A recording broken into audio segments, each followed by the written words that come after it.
Mas eu tenho algumas experiências desde a minha infância, nascido e criado no Evangelho. Eu me lembro de uma experiência muito interessante na minha infância, quando eu vejo as crianças aqui bem animadas, elas sentem a presença de Deus. E eu me lembro que uma vez eu fui tomar banho e criança devia ter o quê? 8, 9 anos. E eu estava lá tomando banho, e no chuveiro a gente canta muito, né? Vira verdadeiros cantores. E eu estava lá no banho cantando, e estava muito alegre cantando. De repente eu percebi que veio algo além da água do chuveiro. Algo veio assim, inundou o meu ser, eu senti uma alegria, mas como era uma coisa muito forte, presencial e diferente, inédita, eu comecei a ter medo e comecei a chorar. E comecei a gritar: mamãe, mamãe, mamãe. E mamãe chegou à porta, abriu e falou assim: o que foi, Eliseu? Eu falei assim: não. Aí contei para ela, ela falou assim: não, fica tranquilo, meu filho. É que você estava louvando o Senhor e alegrou o coração de Deus, e o Espírito Santo veio sobre a tua vida. Ali foi a minha primeira experiência com algo assim sobrenatural.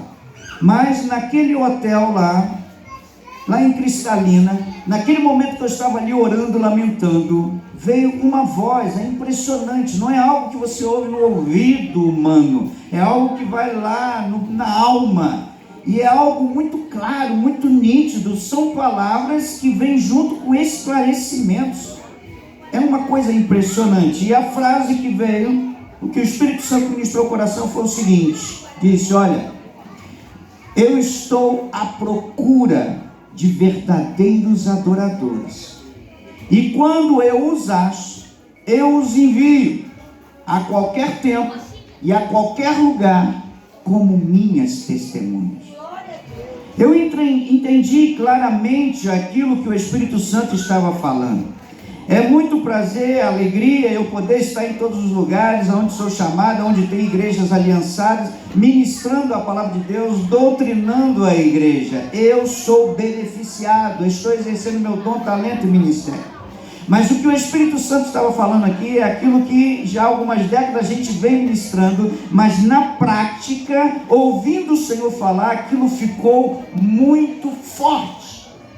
Tem pastores em todos os lugares, tem apóstolos em todos os lugares, evangelistas, pregadores, mestres de ensino, levitas, tem conjunto, crianças, grupo de coreografia, em todos os lugares. Mas o que Deus está à procura é de adoradores que conseguem associar os seus dons, talentos e ministério com o testemunho de vida. Que haja equidade, simetria, coerência com o que pregamos, de uma maneira artística ou não. Tudo aquilo que nós ministramos, tudo aquilo que falamos, seja coerente com a nossa prática de vida, com o nosso testemunho. É isso que Deus está procurando. Excelentes apóstolos, pregadores, levitas, têm os montes, mas o que está faltando é a coerência, o equilíbrio, a equidade de você alinhar as suas palavras com a sua vida, com o seu testemunho. Fala muito alto. Existe um adágio popular que diz que as palavras movem, mas os exemplos arrastam. A Companhia Sal e Luz, ela tem por dever e obrigação, uma missão de levar não uma visão denominacional, não é para levar algo para uniformizar, não é para chegar e falar o seguinte: olha como se faz o louvor, olha como se prega, olha como se doutrina, olha como... não é nada disso. A Companhia Sal e Luz, ela quer fazer jus ao próprio nome, sal e luz, porque a Bíblia diz que nós somos sal da terra e luz do mundo. Sal da terra, o sal tem uma ação conservadora. O sal ajuda na conservação, não deixa uma carne, por exemplo, entrar em estado de putrefação. Tem uma ação conservadora. E uma vez aqui o nosso levita ministrando, o Arnélio lembrou de algo também, que é uma ação do sal, desperta sede, traz sede, mas é sede por Jesus. Ser sal da terra é fazer com que o sistema podre do mundo seja neutralizado na sua ação escravizadora e destruidora. Ser luz do mundo é você chegar e brilhar. Não são as trevas que chegam e apagam a luz, não é assim que funciona. Mas aonde a luz chega, automaticamente as trevas são dissipadas. O mundo não tem como entrar totalmente em estado de putrefação e as trevas tomarem conta em todos os sentidos, no sistema podre, na organização, na sociedade, na política, na economia. Porque o sal da terra ainda está aqui, a luz do mundo ainda está aqui, a noiva de Cristo ainda está aqui na terra, e quando ela funciona realmente como sal, como luz, sendo noiva, sendo igreja do Senhor, tem uma ação transformadora, e isso não tem como se parar, não tem como neutralizar a igreja, tem como neutralizar a denominação.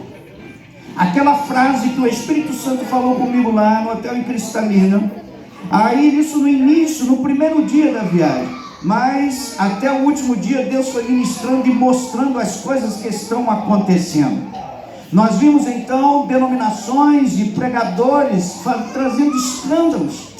Sabe o que você é ir para uma aldeia de índios, uma casa de recuperação e ministrar aquelas pessoas e falar de Cristo, e você vê as pessoas assumindo a postura daquela palavra, crendo em Jesus como Senhor e Salvador, deixando o Espírito Santo tratar o seu caráter, entregando nas mãos do Senhor as suas dores, as suas ansiedades, a depressão, o estresse, a angústia, entregando nas mãos do Senhor e vendo o resultado. Mas aí aparece um líder religioso, uma denominação, impondo dogmas, costumes, tradições e até impondo coisas absurdas.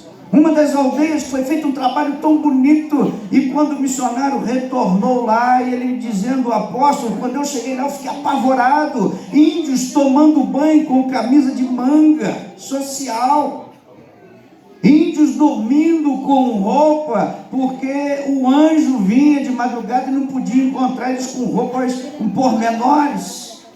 Sabe o que é? Proibir um índio de dançar. Tudo eles fazem em cima de música e dança. Mas não, isso não pode, dançar não pode. Então eu fui entendendo a palavra, por que Deus está à procura de verdadeiros adoradores, que o adora em espírito e em verdade, que vive em coerência, em equidade com aquilo que prega. E aí na sequência da viagem, vendo os escândalos acontecendo, e me perdoe no momento desse de festa, mas até falar e denunciar até mesmo a nossa posição eclesiástica de líderes que fazem vergonha, não vivem o que pregam, líderes que trazem escândalos e mais escândalos. Eu tenho temor quanto a isso, porque um dos textos que mais marcou a minha vida desde a minha infância está em Lucas 17, 1 e 2, que diz o seguinte: Jesus dizendo: é impossível não vir os escândalos, mas ai daquele por quem vier os escândalos, melhor lhe seria amarrar uma pedra de moinho no pescoço e precipitar-se no mar, do que fazer cair um desses meus pequeninos.